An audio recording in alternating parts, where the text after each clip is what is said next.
This is our fourth problem for cost accounting. From the following information, prepare a statement showing prime cost, factory cost, cost of production, total cost. आपल्याला चार या ठिकाणी cost sheet मधले point शोधायचे आहेत. Prime cost शोधायचे, factory cost, cost of production and total cost. त्यासाठी आपल्याला वेगवेगळी इन्फॉर्मेशन या कॉलम मध्ये दिलेली आहे. पहिलं दिलंय डायरेक्ट मटेरियल 2,10,000. आपण वाचतानाच लक्षात घेऊया की हा पॉइंट नेमका कुठे जाईल. डायरेक्ट मटेरियल कुठे जातो? 2,10,000 ते जातील प्राइम कॉस्ट जिथे बनते तिथे. डायरेक्ट वेजेस 1,40,000 ते पण प्राइम कॉस्ट बनवताना येतं. Gas and water factory 1,500. Gas and water फॅक्टरीचे जे असतील ते फॅक्टरी ओव्हरहेड्सला जातील. गॅस अँड वॉटर ऑफिस 2,000 हे कुठे जातील? ऑफिस अँड ऍडमिनिस्ट्रेटिव्ह ओव्हरहेड्सला जातील. Bad debts return of 4,800. आता बॅड डेब्ट्स आहेत. Bad debts related with selling and distribution, कारण आपण वस्तू विकल्यानंतर त्याच्यावर बॅड डेब्ट्स निर्माण होते. म्हणून बॅड डेब्ट्स रिटर्न ऑफ कुठे जातील? सेलिंग अँड डिस्ट्रीब्युशन ओव्हरहेड्स म्हणून. Repairs to plant 2,000. आता रिपेअर्स टू प्लांटचं रिपेअर केलेलं आहे. प्लांट कुठे असतो? फॅक्टरीमध्ये. These expenses are related with the factory. That's why repairs to plant आपण कुठे टाकणार आहोत? फॅक्टरी ओव्हरहेड्सला. डायरेक्ट एक्सपेन्सेस कुठे जातात? प्राइम कॉस्टला. म्हणजे direct material, direct wedges and direct expenses तिघांची टोटल केल्यावर आपल्याला पहिला पॉइंट मिळणार आहे प्राइम कॉस्ट. हा प्राइम कॉस्ट आपल्याला मिळणार आहे. नंतर दिलेला आहे ड्रॉइंग ऑफिस सॅलरी 10,000. तुम्ही जर मागचे लेक्चर पाहिले असतील तर ड्रॉइंग ऑफिस सॅलरी म्हणजे काय? फॅक्टरीमध्ये एखाद्या इंजिनियरने एखाद्या प्रोडक्टची किंवा एखाद्या वस्तूची बनवलेली डिझाईन त्याच्यासाठी त्याला दिलेला मानधन किंवा पगार किंवा रेम्युनरेशन, त्याला ड्रॉइंग ऑफिस सॅलरी म्हणतो. ते कुठे जाणार? मग फॅक्टरीशी रिलेटेड असल्यामुळे फॅक्टरीकडे. काउंटिंग हाऊस सॅलरी 12,000 लेक्चर मध्ये आधीचे घेतलेले ते जाईल office and administrative overhead. Manager salary 12,000. जर काही ऍडजस्टमेंट नसेल तर मॅनेजर सॅलरी ऑफिस अँड ऍडमिनिस्ट्रेटिव्हला जाते. मात्र याच्यावर एक ऍडजस्टमेंट आहे, त्याच्यावर आपण चर्चा करणार आहोत. Manager salary 12,000. Travelling expenses and commission 5,500. Travelling expenses. आता ट्रॅव्हलिंग एक्सपेन्सेस म्हणजे डिस्ट्रीब्युशन है ना, सेलिंगशी संबंधित आहे म्हणून तिथे जाणार होते. Selling and distribution. Rent and insurance 6,000.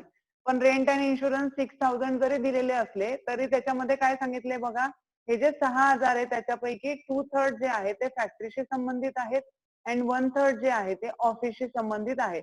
म्हणजे 6,000च्या 1/3 जी अमाऊंट असेल it will goes to factory overhead and 1/3 amount will goes to office and administrative overheads. बरोबर. 6,000च्या 2/3 फॅक्टरीला आणि 1/3 ऑफिसला जाणार. Directors fees 4,500. आता डायरेक्टर्स ऑफिस मध्ये येतो. ऑफिस अँड ऍडमिनिस्ट्रेटिव्हचा तो पार्ट असतो म्हणून ऑफिस ऍडमिनिस्ट्रेटिव्हला तो एक्सपेन्सेस जाणार. नंतर जनरल चार्जेस 4,200. हे पण ऑफिसचा एक भाग आहे म्हणून ऑफिस अँड ऍडमिनिस्ट्रेटिव्हला 4,200. Loose tools return off 2,400. आता लूज टूल्स कुठे असतात? फॅक्टरीमध्ये हा खर्च जाणार 2,400 रुपये. नंतर दिले बिल्डिंग ₹1 लाख. मला सांगा बिल्डिंग हा एक्सपेन्सेस आहे का? नाही. बिल्डिंग ही आपली ऍसेट आहे. बिल्डिंग हा एक्सपेन्सेस नाही. म्हणून बिल्डिंगचे जे 1 लाख आहे ते एक्सपेन्सेस म्हणून आपण कॉस्ट शीटला घेणार नाही, कारण कॉस्ट शीटला काय येतो? ओनली कॉस्ट म्हणजे फक्त खर्च येतो आणि बिल्डिंग ही आपली असेट आहे म्हणून बिल्डिंग 1 लाख आपण दाखवणार नाही. परंतु नोट्स बघा, नोट्स काय म्हणतोय? फर्स्ट नोट दिली आहे बघा, depreciate building by 5% and charge depreciation to office and factory in the ratio of 3:2. म्हणजे ही बिल्डिंग का दिली आता तुमचं लक्षात आलं? बिल्डिंगवर 5% डेप्रिसिएशन आहे आणि डेप्रिसिएशन हा आपला खर्च असतो आणि खर्च कुठे जातो? कॉस्ट शीटला जातो. म्हणून डेप्रिसिएट बिल्डिंग बाय 5%. आता याच्यावर जर आपण 5% काढली तर ती किती येते? 5,000 येते. या 5,000 वर charge depreciation office and factory. Office आणि फॅक्टरीला हे जे 5,000 असतील 5% ने आलेले ते ऑफिस आणि फॅक्टरीला कसे डिस्ट्रीब्यूट करायचे? 3:2. म्हणजे 2/5 कुठे जातील? ऑफिस अँड ऍडमिनिस्ट्रेटिव्ह ओव्हरहेड्सला जातील आणि 2/5 जे अमाऊंट येईल ती फॅक्टरी ओव्हरहेड्सला जाईल. म्हणजे डेप्रिसिएशन आपण कॅल्क्युलेट करायचं on 1 lakh amount. It is our building asset. त्याच्यावर 5% डेप्रिसिएशन कॅल्क्युलेट केलं आणि 3:2 या रेशोने ऑफिस आणि फॅक्टरीला ते डिस्ट्रीब्यूट करायचं. ही पहिली वर्किंग नोट आहे. दुसरं वर्किंग नोट आहे out of 48 hours in a week, म्हणजे एका आठवड्यामधील 48 तासांपैकी, म्हणजे एका आठवड्यामध्ये 48 तास काम केले जातात, त्याच्यापैकी manager devoted 40 hours for factory and 8 hours for office. हा जो मॅनेजर आहे इथे बघा, मॅनेजर सॅलरी किती दिली आहे? 12,000 आपल्याला मॅनेजरची सॅलरी दिलेली आहे. हे जे 12,000 आहे त्याच्यापैकी मॅनेजर 48 तास काम करतो, पण त्या 48 तासापैकी manager devoted 40 hours for factory. तो फॅक्टरीमध्ये किती तास काम करतो? 48 पैकी 40 तास फॅक्टरीमध्ये काम करतो आणि 8 तास कुठे काम करतो? तो 8 तास काम करतो ऑफिसला. म्हणून याचा रेशो काढायचा. किती येतो रेशो? 40:8. 5:1. 8×5 = 40 होतं ना. 5:1 हा रेशो येतो. कुणाचा? मॅनेजरचा. मॅनेजर फॅक्टरीमध्ये किती तास राहतो? 40 तास. म्हणून फॅक्टरीचं 5 आणि ऑफिसचं 1. 5:1 ने हे 12,000 फॅक्टरी आणि ऑफिस ओव्हरहेड्सला ते डिस्ट्रीब्यूट करायचे. दोनच ऍडजस्टमेंट आहेत. मग चला आपण प्रॉब्लेम वाचून झालेला आहे. आपण त्या ठिकाणी आता कॉस्ट शीट बनवूयात. आपल्याला काय काय सांगितलंय? आपल्याला सांगितलंय प्राइम कॉस्ट. मग आपण पहिला थोडेसे 3 जागा सोडूयात. इथं ए पार्ट आपण शोधूया, प्राइम कॉस्ट. बरोबर. आता प्राइम कॉस्ट कशी बनते आपल्याला माहितीये. काय काय असतं प्राइम कॉस्ट मध्ये सांगा? डायरेक्ट मटेरियल, हे पार्ट पाहिजे तुमचं. डायरेक्ट मटेरियल असतं, नंतर डायरेक्ट लेबर असतं, यालाच काय म्हणतात? वर्क कॉस्ट म्हणतात. नंतर असतं डायरेक्ट लेबर, डायरेक्ट वेजेस म्हणतात. नंतर डायरेक्ट एक्सपेन्सेस. मी सांगितलं होतं जर डायरेक्ट मटेरियल नसेल तर मटेरियल कन्झ्युम शोधायचं, पण प्रॉब्लेम मध्ये डायरेक्ट मटेरियल दिलेलं आहे. मग आपण 3 आयटम शोधून घेऊया. डायरेक्ट मटेरियल, डायरेक्ट लेबर आणि डायरेक्ट एक्सपेन्सेस. किती आहे बघा प्रॉब्लेम मध्ये शोधूया. डायरेक्ट मटेरियल आहे 2,10,000, डायरेक्ट वेजेस आहे 1,40,000. मग आपण घेऊया 2,10,000 आणि 1,40,000. एक्सपेन्सेस पण आहेत का आपण बघूयात. प्रॉब्लेम मध्ये बघा एक्सपेन्सेस दिलेत का? दिले. डायरेक्ट एक्सपेन्सेस 40,000, ते पण घेते मी प्रॉब्लेम मध्ये 40,000. आता या तिघांची जेव्हा टोटल करूया आपण, तर तिघांची टोटल जी होईल ती टोटल असेल आपला प्राइम कॉस्ट. म्हणजे पहिला जो आपल्याला मुद्दा विचारलेला आहे प्राइम कॉस्टचा, तिथे आपल्याला त्याची टोटल मिळेल. ती होईल आपली प्राइम कॉस्ट. त्याची टोटल होते 3,90,000. 3,90,000 it is our prime cost. इथे आपल्याला प्राइम कॉस्ट मिळालेली आहे. इथपर्यंत सॉल्व्ह केलं तरी तुम्हाला 2 मार्क्स मिळतात. Direct material plus direct labour plus direct expenses is equal to prime cost. Prime cost मध्ये काय ऍड करतो तुम्हाला लक्षात आलं पाहिजे. फॅक्टरी कॉस्ट आपण ऍड करतो, फॅक्टरी ओव्हरहेड्स आपण ऍड करतो. फॅक्टरी ओव्हरहेड्स मध्ये आता कोणते कोणते आयटम्स येतील ते सगळे आपण टाकून घ्यायचे. फॅक्टरी ओव्हरहेड समजा आपण असं गृहीत धरू की 7-8 ओव्हरहेड्स येणार आहेत. बरोबर. मी जागा सोडून देते आणि तिथे आपण लिहूयात फॅक्टरी ओव्हरहेड्स. नंतर आपण जे घेणार आहोत ते काय घेणार आहोत? थोडी जागा सोडून पण आपण करू शकतो. थोडं मी हायलाइट करते तुमच्यासाठी. 7-8 ओळी किंवा 7-8 आयटम येतील म्हणून 7-8 ओळी मी सोडते. जेव्हा आपण प्राइम कॉस्ट आणि फॅक्टरी सगळ्या एक्सपेन्सेस ऍड करू तेव्हा आपल्याला बी पार्ट मिळेल. बी पार्ट कोणता असेल आपला? मी आखून घेते कॉस्ट शीट. बी पार्ट असेल आपला, तुम्हाला माहिती असेल, फॅक्टरी कॉस्ट. काय येईल ती? Factory cost. फॅक्टरी कॉस्ट मध्ये काय ऍड करतो आपण? फॅक्टरी कॉस्ट मध्ये ऑफिस अँड ऍडमिनिस्ट्रेटिव्ह एक्सपेन्सेस. त्याच्यामध्ये 7-8 ओळी सोडून देऊयात. त्याच्यामध्ये त्याची टोटल केल्यानंतर आपल्याला मिळतं सी पार्ट. सी पार्ट काय असतो हे सगळं तुम्हाला माहित असायला हवं. Cost of production. यांनी सगळंच विचारलंय ना. कॉस्ट ऑफ प्रोडक्शन मध्ये आपण काय ऍड करतो? त्याच्यामध्ये कॉस्ट ऑफ प्रोडक्शन मध्ये आपण ऍड करतो selling and distribution. Selling and distribution overhead. थोडं फास्ट टाइप केल्यामुळे थोडं स्पेलिंग इथे होऊ शकतात. सेलिंग अँड डिस्ट्रीब्युशन ओव्हरहेड याच्यामध्ये आपण ऍड करतो. हे यांची टोटल झाल्यावर आपल्याला मिळते डी पार्ट. काय असतं? Total cost.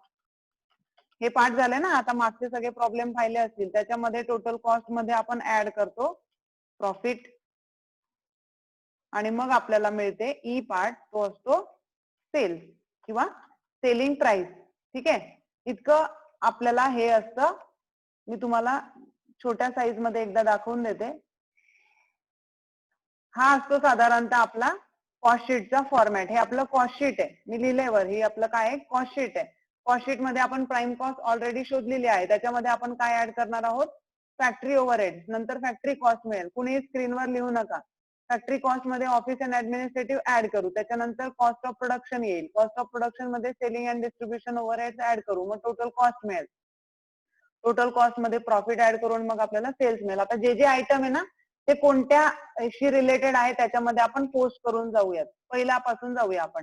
डायरेक्ट मटेरियल घेतलं आपण, डायरेक्ट वेजेस पण घेतले. आता पुढचा पॉइंट आहे, लक्ष ठेवा. गॅस अँड वॉटर फॅक्टरीचे किती आहेत? 1500. गॅस अँड वॉटर फॅक्टरी मध्ये 1500. म्हणून मी कुठे लिहिणार? फॅक्टरी मध्ये लिहिणार. बघा इथे दिसते ना, मी इथे तुम्हाला हायलाइट करून देते. फॅक्टरी ओव्हरहेड काय आहे तिथे? Gas and water. Gas and water किती आहे फॅक्टरीचे? 1500. आता गॅस अँड वॉटर ऑफिसचे पण दिलेले आहेत त्यांनी, म्हणून आपण पुन्हा लिहूयात गॅस अँड वॉटर ऑफिसला किती आहेत मात्र अमाऊंट बघायची. ज्याचा त्याचा आयटम जिथे तिथे टाकायचा. गॅस ऑफिसचे आहे 2000, म्हणून मी लिहिणार 2000. गॅस अँड वॉटर ऑफिस मध्ये 2000 मी लिहिणार. बघा इथे दिसतंय, हायलाइट करून देते मी तुम्हाला. इथे ऑफिस अँड ऍडमिनिस्ट्रेटिव्ह आहेत. पुन्हा पुढच्या पॉइंटला जाऊयात. Bad debts return of 4800. आता बॅड डेप्स कुणाशी रिलेटेड मी सांगितलं? Selling and distribution. म्हणून इथे मी लिहिणार बॅड डेप्स. किती सांगितले? 2400. अमाऊंट तीच आहे ना, 4800. Sorry 4800 bad depths. मी इथे लिहिते 4800 बॅड डेप्स. पुढचा आयटम बघूया प्रॉब्लेम मध्ये. पुढचा आयटम दिलेला आहे बॅड डेप्स रिटर्न ऑफ नंतर रिपेअर्स टू प्लांट 2000 दिलेत बघा. Repairs to plant. प्लांट कुठे असतो? फॅक्टरीला. मी आधी पण सांगितलं, म्हणून इथे लिहिणार फॅक्टरी मध्ये रिपेअर्स टू प्लांट. किती अमाऊंट? अमाऊंट आपल्याला दिसते रिपेअर्स टू प्लांट 2000. मी लिहिते 2000. पुढचा आयटम घेऊया. रिपेअर्स टू प्लांट नंतर direct expenses already prime cost मध्ये आपण ऍड केलंय. Drawing office salary 10,000. मी सांगितलंय ड्रॉइंग ऑफिस सॅलरी कुठे येते? फॅक्टरीला येते.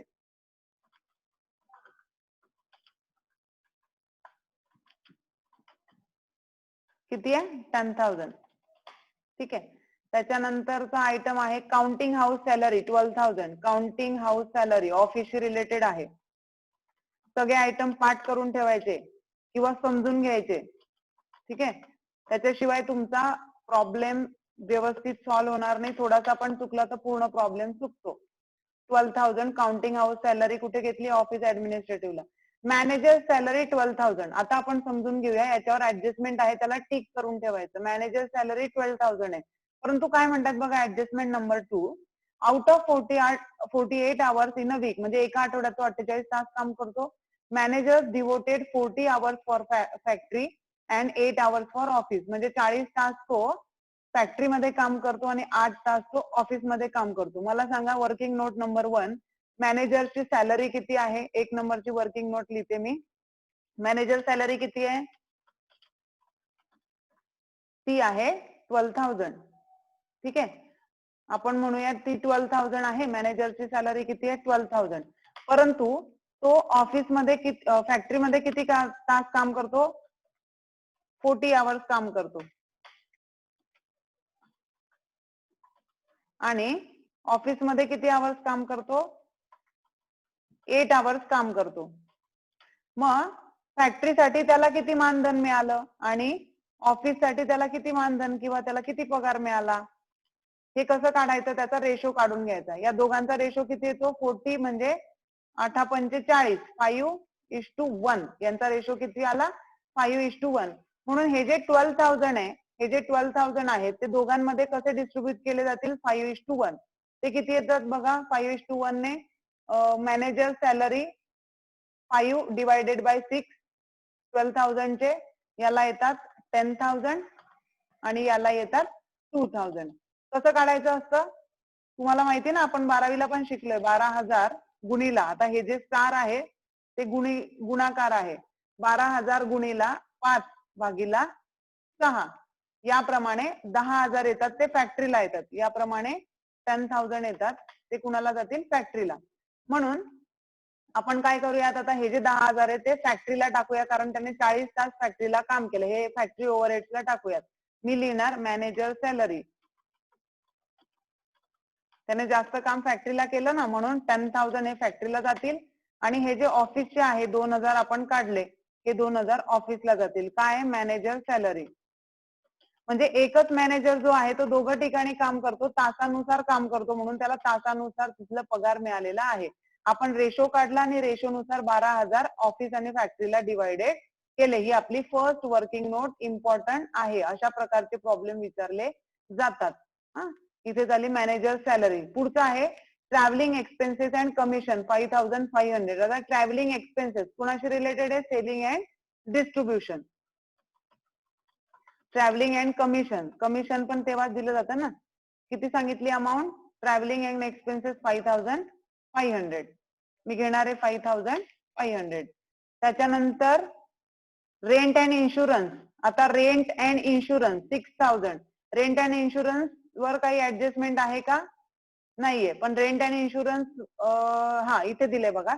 रेंट अँड इन्शुरन्स 6,000, पण काय सांगितले 2/3 फॉर फॅक्टरी 1/3 फॉर ऑफिस. पुन्हा ऍडजस्टमेंट आहे. रेंट किती आहे पहिले ते बघायचं.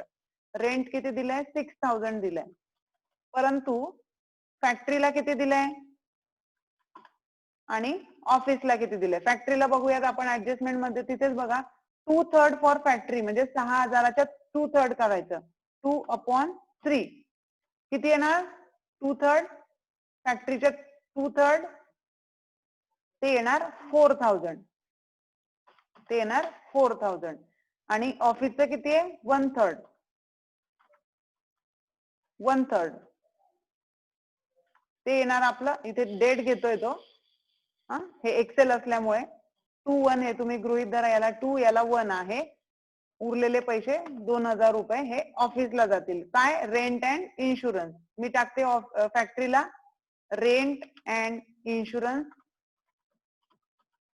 किती गेले आपण काढले इथे 4,000 फॅक्टरीचे काढले. कसे काढले, त्यांनी रेशो दिलेला आहे त्या रेशो प्रमाणे आपण डिवाइड केले. 4,000 ऑफिस, सॉरी 4,000 आपल्याला कुठे द्यायचे होते, 4,000 आपल्याला द्यायचे आहे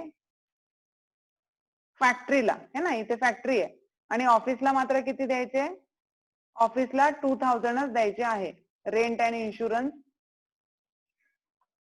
ते देते मी 2,000. रेशो प्रमाणे आपण डिस्ट्रीब्यूट केले. का केले, प्रॉब्लेम मध्ये त्यांनी सांगितलेलं आहे म्हणून केले, आपण आपल्या मनाने केलेले नाही. बघा रेंट इन्शुरन्स 6,000, फॅक्टरीला किती द्या म्हणले ते 2/3 म्हणजे 2:1 या पद्धतीने फॅक्टरी आणि ऑफिसला डिवाइड करायचे होते. म्हणून 4,000 आपण दिले फॅक्टरी ओव्हरहेड्सला आणि 2,000 दिले ऑफिस ओव्हरहेड्सला. Director fees 4,500. डायरेक्टर कुठे जाते, ती जाते ऑफिस अँड ऍडमिनिस्ट्रेटिव्ह ओव्हरहेड्सला. डायरेक्टर फीज किती दिली आहे अमाऊंट बघा. Director fee 4,500. अमाऊंट चुकायला नको, 4,500. पुढचं घ्या. पुढचं दिलंय general charges 4,200. It is also related with office and administrative overhead. General charges ऑफिसचेच येतात ना ते. जनरल चार्जेस अमाऊंट दिली आहे जनरल चार्जेसची 4,200. 4,200. After that next attempt is loose tools return off. Loose tools return off 2,400. Loose tools कुठे असतात, factory overhead है ना, तेच आहे ना, ते फॅक्टरी मध्ये असतात. लूज टूल्स काय झालेले ते रिटर्न ऑफ झालेले आहेत. किती आहेत ते फॅक्टरीमध्ये टाकण्याचं कारण फॅक्टरीशी रिलेटेड आहे. 2400. 2400. पुढचा आयटम आपल्याला दिसतोय लूज टू रिटर्न ऑफ नंतर बिल्डिंग. बिल्डिंग ₹1 लाख घ्यायची का building? Building it is not our expenses, cost नाहीये ती, इट इज अवर ऍसेट. कोणतीही ऍसेट घ्यायची नाही, कॉस्ट शीटला कोणतीही ऍसेट घ्यायची नाही. काय घ्यायचं? हा, त्या ऍसेटवर डेप्रिसिएशन असेल तर घ्यायचं. मग बघूया ऍडजस्टमेंट मध्ये डेप्रिसिएशन दिलेलं आहे का बघा. Depreciate building by 5%. त्यांनी जे सांगितले ते करू. बिल्डिंग वर 5% डेप्रिसिएशन काढा. किती येतं डेप्रिसिएशन 1 लाख वर 5%? 5% 1 लाख वर किती येतं डेप्रिसिएशन? टोटल डेप्रिसिएशन तुम्ही पण काढायला पाहिजे डेप्रिसिएशन. इथे वर्किंग नोट काढून देते मी. डेप्रिसिएशन ऑन बिल्डिंग, बिल्डिंग वर काढायचं आपल्याला. ठीक आहे. आता बिल्डिंग वर जर आपल्याला डेप्रिसिएशन काढायचं आहे तर आधी बिल्डिंगची अमाऊंट किती? बिल्डिंगची अमाऊंट आहे 1 लाख. त्याच्यावर किती पर्सेंट सांगितली आहे? त्याच्यावर सांगितली आहे 5%. किती येते ते? 5% किती येतं? Total depreciation amount is ₹5,000. 5,000 रुपये डेप्रिसिएशन आलं. हे झालं टोटल डेप्रिसिएशन. पण हे डेप्रिसिएशन कसं कसं आहे बघा. डेप्रिसिएट बिल्डिंग बाय 5% ते आलं 5,000 and charge depreciation to office and factory in the ratio of 3:2. पण कसं सांगितलंय? ऑफिस अँड फॅक्टरी म्हणजे पहिले ऑफिस, ऑफिसला 3 आणि फॅक्टरीला 2. मग आपण बघूयात. ऑफिसला किती? 3 आणि फॅक्टरीला 2. मग कसं काढणार? 5,000. कसं काढणार? 5,000 इंटू म्हणजे गुणीला किती? 3 भागीला 5 है ना. 3 आणि 2 5 होतात ना. किती आले हे? हे आले 3,000 ऑफिसला आणि 2,000 फॅक्टरीला. ओके. मग आपण टाकूयात डेप्रिसिएशन ऑन बिल्डिंग. फॅक्टरीला किती आले बघा. डेप्रिसिएशन ऑन बिल्डिंग मला सांगा किती आले? फॅक्टरीला आले 2,000. हे खाली वर करायचं नाही, जिथला आयटम तिथेच टाकायचा 2,000. आणि ऑफिसला किती आला? ऑफिसला आले 3,000. डेप्रिसिएशन ऑन बिल्डिंग ऑफिस मध्ये टाकणार मी. किती टाकणार? 3,000. ठीक आहे. Is there any item is remaining? बघा पहिल्यापासून बघूयात. एखादा आयटम सुटायला नको, एखादी ऍडजस्टमेंट सुटायला नको. आपण डेप्रिसिएशन घेतलं, आपण मॅनेजर सॅलरी पण घेतलेली आहे, म्हणून दोघं ऍडजस्टमेंट आपण फुलफिल केलेल्या आहेत. पुन्हा एकदम प्रॉब्लेम आपण रिवाइज करू, कारण हा मोठा प्रॉब्लेम आहे आणि पहिलाच प्रॉब्लेम आहे. पुन्हा आपण रिवाइज करू. काय काय शोधायचंय? Prime cost, factory cost, cost of production आणि टोटल कॉस्ट. सगळे आयटम झाले का बघूया. डायरेक्ट मटेरियल 2,10,000 घेतलं का? इथे घेतलंय बघा. डायरेक्ट मटेरियल 2,10,000 बरोबर घेतलंय. 2,10,000 हे घेतलं आपण 2,10,000. नंतरचा आयटम आहे बघूयात. नंतरचा आयटम बघूया. Direct wedges 1,40,000. 1,40,000 डायरेक्ट लेबर 1,40,000 घेतलंय. नंतरचा आयटम बघा. गॅस अँड वॉटर फॅक्टरी आणि ऑफिस म्हणजे फॅक्टरीला 1,500, ऑफिसला 2,000. बघूयात घेतले का? गॅस अँड वॉटर घेतलेत 1,500. ऑफिसला घेतलेत का गॅस अँड वॉटर? 2,000 घेतलेत. हे सगळे आयटम सगळे चेक करून घ्यायचे. डायरेक्ट एक्सपेन्सेस कुठे जातात? डायरेक्ट एक्सपेन्सेस आपण इथे घेतलेत बरोबर. या तिघांची टोटल केली आपल्याला 3,90,000 काय मिळाली? प्राइम कॉस्ट मिळाली. त्याच्यानंतर सगळे जे एक्सपेन्सेस होते which is related with factory, ते कुठे घेतले आपण? ते घेतले आपण फॅक्टरीला. म्हणजे gas, repair, drawing of office salary, manager salary, हे सगळे ऍडजस्टमेंट प्रमाणे आपण ऑफिस फॅक्टरी ओव्हरहेड्सला घेतलं. याची टोटल करूयात. याची टोटल किती येते बघा. तुम्ही पण करू शकता. कॅल्क्युलेटर सोबत ठेवायचं. ऑल फॅक्टरी ओव्हरहेड्स किंवा एक्सपेन्सेस आले 31,000. आपण आउटरलाच काढूया ती अमाऊंट 31,900. आता ही 31,900 प्लस प्राइम कॉस्ट या दोघांची टोटल करायची. या दोघांची काय करायची आपल्याला? टोटल करायची. दोघांची टोटल किती होते बघा.